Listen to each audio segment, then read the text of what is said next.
नमस्कार दोस्तों, Indian medical association की ओर से anti microbial resistance awareness week मनाया जा रहा है, जिसके अंतर्गत हमें हैंड हाइजीन के बारे में लोगों को जागरूक किया जा रहा है। तो इसी विषय पर मैंने एक कविता लिखी थी, सुनिएगा। कि मार्केट में सड़क किनारे जब हमने गाड़ी की खड़ी और आधी ढकी नाली पर खड़े खोमचे वाले पर नजर पड़ी, कुछ कमसिन नव यौवनाएं खी कर खिलखिलाती और सीसी कर चटकारे लेती दी दिखाई। तभी कानों में किसी के झगड़ने की आवाज आई। पता चला बुआ और बबुआ में बहस छिड़ गई थी।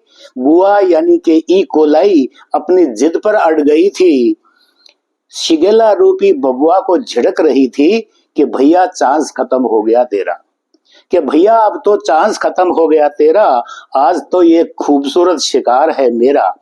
शिगेला बोला तुम हर बार मुझे हरा जाती हो।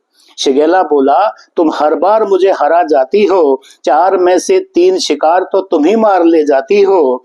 हमारा ये बंधन गठबंधन है या ठगबंधन ये तुम जानो, लेकिन जब संबंध है तो मेरी बस ये बात मानो। देखो सामने खड़ी 3 कुड़ियां कंवारी हैं, आज तो इश्क फरमाने की अपनी बारी है।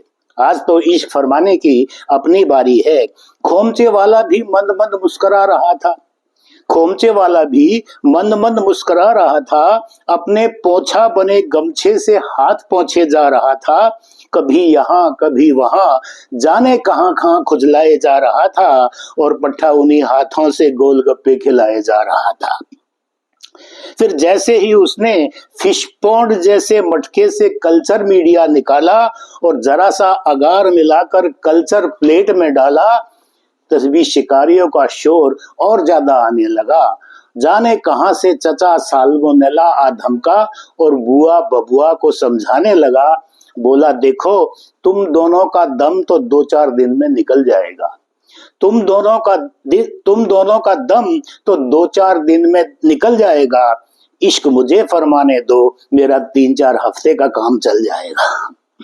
अगले दिन अस्पताल की ओपीडी में भीड़ बड़ी थी। अगले दिन अस्पताल की ओपीडी में भीड़ बड़ी थी। भीड़ के बीच वही नव यौवनाएं बेचैन सी खड़ी थी। एक को शिगेला ने प्यार के जाल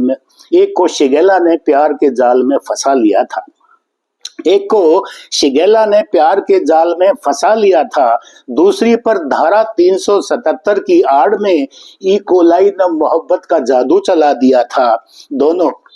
दोनों बेचैन सी रात भर करवटें बदलती रही थी। दीर्घ शंका से ग्रस्त रात भर तबीयत मचलती रही थी। तीसरे दिन साल्मोनेला संग अस्पताल आई और जल्दी से ठीक करने की देने लगी दुहाई। उस दिन शाम को फिर उसी मार्केट में उसी जगह वही खोमचे वाला खड़ा था। उसके कंधे पर वही पोंछा बना गंदा सा गमछा पड़ा था। उसके चेहरे पर वही चिर परिचित मुस्कान नजर आ रही थी, क्योंकि उस दिन 3 नहीं 4 महिलाएं गोलगप्पे खा रही थी।